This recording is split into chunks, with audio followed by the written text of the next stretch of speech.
नवाज शरीफ का नाम तक सुनना गवारा नहीं करते पे वजह मैं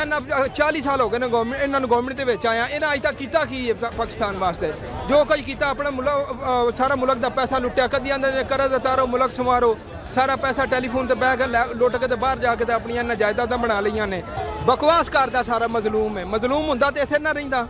अंजा सारा ड्रामा करता सारे मुल्क नूं इस पागल बनाया है एडा एडा एडा करता है कि हुण इहदे नाल लोकी ना टुरे हुंदे मैं ना पागल लोग ने जिहड़े अजे भी इहदे मगर मगर फिरदे ने पे मरियम नवाज जिहड़ा ड्रामा परसों तोसे विच कीता सारे वेख लिया अंजलिया जूली जिहड़ी बनी रही है ना उत्थे जाके महीना तो पूरा सलाब वास्ते कपड़े सवांदी रही वे असी खान नूं दिलों जान तो सपोर्ट करते हैं खान एक सच्चा और ईमानदार लीडर है ते इहदे वास्ते साडी जान भी हाज़र है खान वास्ते असी इंपोर्टेड हुकूमत जिहड़ी ना मंजूर है बिल्कुल असी नहीं मानते ये चोर ने सारा टब्बर ही चोरां दा जिन्ने भी ने माँ प्यो सारा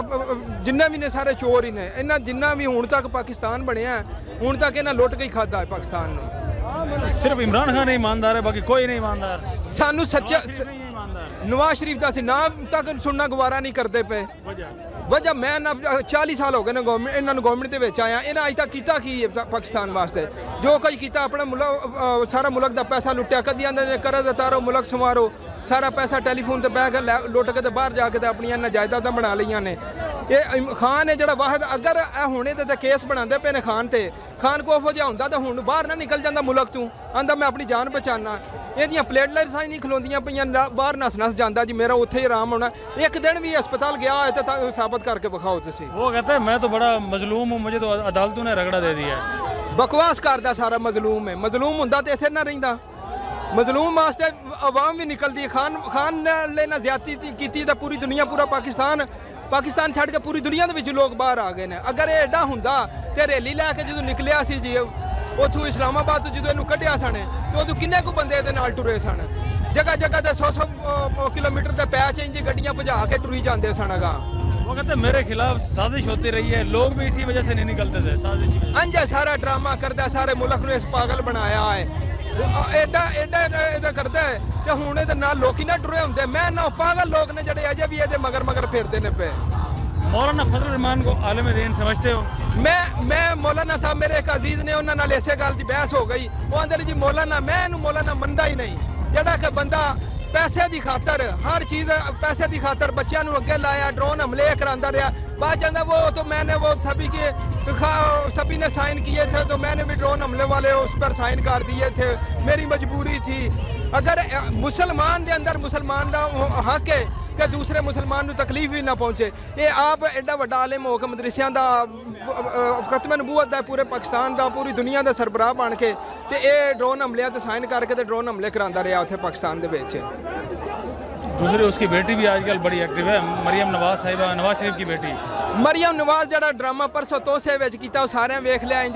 अंजलिया जूली जिहड़ी बनी रही है ना उत्थे जाके महीना तो पूरा सलाब वास्ते कपड़े सवांदी रही वे मैं जिहड़े उन्हें कपड़े पाए सन वही कपड़े सवा के तो मैं उत्थे जाना उत्थे जाके ड्रामा कीता सारी दुनिया वेख लिया वो माई विचारी टप पई उन्हें आख्या सानू इन्हां नवा धवा के लैके आए ने भी साडे कपड़े भी सानू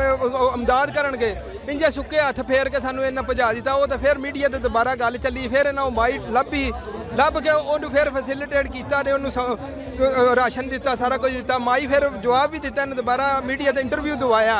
कि जड़ा ये माँ जी हुण तुसीं खुश होने कहा भी अगे सानू इंजे परचा के टुर गए सन ते हुण जड़ा ये ना हुण सानू आके तावन किया वो भी साडा रौला रप्पा पाउण नाल तां वास्ते ना साडे नाल तावन कीता है ते कल जड़ा तुसां वेख लिया दूसरा उदण काला सूट पाया सी ते अज इन्हें फिर दूसरा अंजलिया जूली वाला जो दूसरा सूट इन्हें पाया है तो वह भी सारे वेख लिया स्टेज पर डिगते खलोदी नाल ही इंटरव्यू देंदी पिछा नूं डिग पई है अगर हक सच होए तो जाके हुण दसो सलाब जदगान की इमदाद वास्ते चलीए तो 63 गड्डियां का प्रोटोकॉल लैके चलीए भी किहड़ी उत्थे जंग लगी सी जिहड़ा 63 गड्डियां का प्रोटोकॉल लैके तो सेपड़ गई है ये कोई गल करने वाली फिर पिछू आंदे ने लो जी खजाने में पैसा ही कोई नहीं आया तो सानू ये मुल्क सारा बर्बाद करके दे गए ने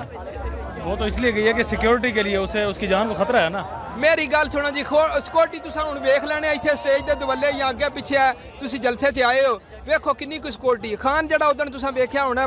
शलवार टुंगी है चप्पल पाई है तो वह पानी दे विच फिरन दिया किन्नियां को गड्डियां या किन्ने को बंदे उहदे नाल सन